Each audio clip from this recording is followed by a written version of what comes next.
Welcome back to Campus Culture. I'm Cassandra, and in this series, I've been speaking with members of our faculty and current campus students. Keep watching if you want to learn more about a member of our vibrant virtual community. Today, we have Professor Fitch live and in our office here in New York. Welcome, Professor Fitch. Thank you very much. It's nice to be here. Could you tell us, first of all, your role here at campus? Sure. I am the program director for the AABA. I'm also a professor and I teach in a variety of classes. I generally teach the Intro to Business class, which is one of the classes students take in their first quarter. But I also frequently fill in other roles, or when I just feel like teaching a class, I will claim it for my own. Fun. And what initially sparked your interest in campus? So what sparked my interest in campus was sort of a call from Todd and him explaining the mission and the vision he has for campus. And I have been an educator for about 14 years. Prior to that, I was a tech guy in Silicon Valley. So the whole idea of blending startups with education really appealed to me. The other thing is I'm a firm believer in education as an empowering tool that people can use to take their lives in areas that they would like to. So I'm a firm believer that knowledge and learning things is an important journey, and that it can really help you improve your life in the way you would like to do that. Yeah, absolutely. And how has campus supported you as an online instructor? We get lots of support. So students, as you know, get a ton of support from our program, but the faculty do as well. So the faculty, we have people who run academic ops. We've got student support coaches that not only support the students, but help support the faculty as well in helping the students achieve their goals. And so there's a lot of sort of support scaffolding around not just the student side of things, but also the faculty side of things. And that really helps with navigating the online world, but also helping us help students be more successful in their college directions and endeavors. That's a really interesting perspective we haven't heard yet of our success coaches in helping students. They're also supporting our faculty. Yeah, that's very unique, certainly in the college arena, that other institutions that I've taught at, you're kind of on your own as a faculty member. If a student has problems there are certainly people that you can refer students to, but I usually don't know who they are. It's an email or something like that. And so here I feel like if a student reaches out and has an issue, I know who to talk to, and I can talk to that student support coach and explain what's going on and refer the student to them, and we can come up with a plan together to help get that student over the hump that they're going through, and figure out how to support them in whatever is happening in their lives, where they just need a little bit of help to get through it, and then they're back on track. Yeah, okay, great. So it makes me feel better as an instructor knowing that I have someone to work with to help our students. How about professional development? Has campus offered you any unique opportunities for professional development or maybe learning new skills you haven't used before? So definitely sort of dealing with students in a more direct way has definitely been a professional development opportunity, learning how to interact with students at a different level than I normally would at another institution. Yeah. where not that it's, there's just less help and less scaffolding. Mm-hmm. And so being involved in that has really helped me understand the students' side of things as well, like what they're actually going through, and learning to be more flexible in the way I think about assignments and the way I think about what actually needs to be taken away from each assignment, versus just sort of being very strict about sort of, well, it's either late or it isn't, things like that. It's really helped me to understand what really matters from the assignment. Oh, okay. How do you connect with students online? It's obviously more challenging than connecting with students in person. Yeah. It's a different experience, and it requires a different set of skills than if you're actually in a classroom in front of students live. Presence is really important. Being able to be animated and paying attention in a slightly different way than I would in an in-person class. Those are just skills that you have to develop. So if you've got a lot of experience teaching in person, that doesn't necessarily translate to teaching in an online environment where the interactions are very different. Mm-hmm. And so the campus wire platform that we use supports that in terms of sort of the gallery view of students and the chat, and we have TAs in our classrooms that help us manage those online interactions. But it is definitely challenging, but it's also rewarding because I've got names to faces, which I don't usually have in an in-person class where I'm just pointing at someone and saying, hey, you in the blue shirt, right? Kind of thing, because I don't know their names. Now I can call on someone by name, and I think that feels a lot more personal, both for me, and I have to imagine for students that it's a lot more personal for a professor to call you by name rather than just, sort of something descriptive about you. Yeah, definitely.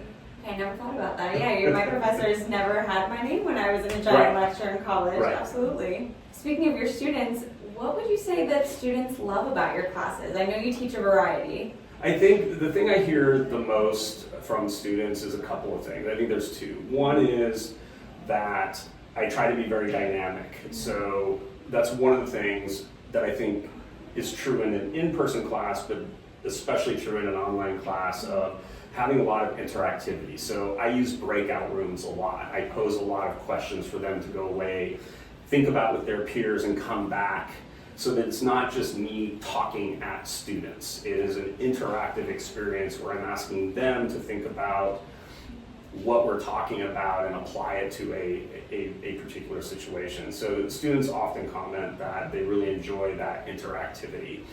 I think the other thing that they talk about, and they've told me, is the emphasis on real world applications or real world examples. Students will joke how I make them hungry in class because no matter what I'm teaching, I always manage to work a pizza example or a few pizza examples into that, or bakery examples, and but students can relate to that. Everybody, even if you don't like pizza, everyone understands what a pizza is and at least has a vague notion of what goes into a pizza. So it's a really concrete example that, pun intended, everyone can sink their teeth into and apply to whatever topic it is that we're learning. Okay, now I'm hungry, thank you. Yes, of course. If a student was just starting here in the campus business program, what piece of advice would you give them? So I'll give the piece of advice that I give. I often speak at student orientation. I'll give the same advice that I give there, which is don't fall behind. Keep up with your studies, because a 10, 11 week, quarter-long course goes by very quickly. And so keeping up with the work is really important for their own sanity. It's particularly in the first quarter, many of the assignments have fairly loose deadlines, and there often aren't a lot of penalties for turning things in late. But the real penalty for turning things in late is you have a bunch of work to do at the end because you didn't do it up front, and that can create a lot of stress and anxiety. I would say, as a corollary to that, ask for help. It's amazing how students have been either trained or afraid to ask for help. Student support coach, they're there to help. TAs and faculty, we are here to help. My goal is for students to learn, and they can't do that if there's something that's preventing them from doing that, but if they don't tell anyone, we don't know how to help. Yeah. So don't fall behind, ask for help. All right, two great pieces of advice. What would you say has been your most memorable experience here at campus? Well, this is very fresh, so I think the most memorable experience was watching our first graduating class. Yeah. Just amazingly accomplished people, who came back to school and stuck it out as we as a college went through our own growing pains. They really persevered, and so I think that's so far my most memorable experience is that students graduating. So we know that you all as professors are role models to many of our students. Sure. We'd love to know, have you had any role models who significantly influenced you as an educator? I'd probably have to say my parents. So my dad was an engineer, my mom was a teacher, and they taught me how to learn. So whenever I would ask a question, the inevitable response was, here's a book, go figure it out, or here's a hammer and a nail, you know, figure it out, or I don't know, what do you think? And they taught me to ask questions, to think critically, and to learn how to learn things on my own, and that has served me very well. I've had a few different careers in my life, and what's really helped is the ability to walk into something and learn what I didn't know and how to figure out what I didn't know. Or how to get that knowledge, rather, of like what I don't know. Yeah. We know that because we're online, our professors' schedules tend to look different than Yep. what a professor at a brick and mortar building might look like. So what does a typical day look like for you? So a typical day for me, I still teach at my home institution, which is UC Berkeley. So I still teach there, so I typically teach twice a week only. So I schedule my classes, so I'm only on campus twice a week. And the rest of the time I'm prepping, grading, those kinds of things. And then for campus classes are at night for us. I'm usually on Pacific time, so it's a little early, it's early evening. And I jump online and teach classes, but there's always prep work before, often prep work after.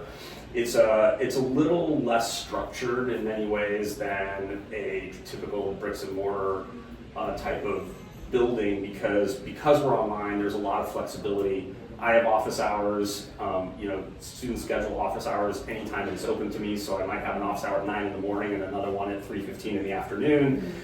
Versus in a physical campus, my office hours would be 12 to 1 kind of thing. So it's nice because it's more flexible. I can do other things during the day because I teach at night a lot of the time. So it's a nice flexible experience, but also one that really helps cater to the students because they're not always all available at the same time. And so it's nice to have the ability to meet with the student when it works for them, as well as works for me, obviously.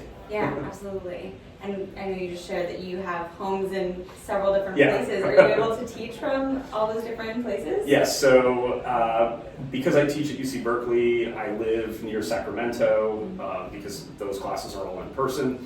But when I'm not teaching in person, I will usually be found in either Wyoming, so I live near Yellowstone in Wyoming, or the U.S. Virgin Islands, where I also live. So it's a bit of a chaotic experience, but I have offices in each of those places, so no matter where I am, I've got great internet, which is incredibly helpful if you're going to be teaching online.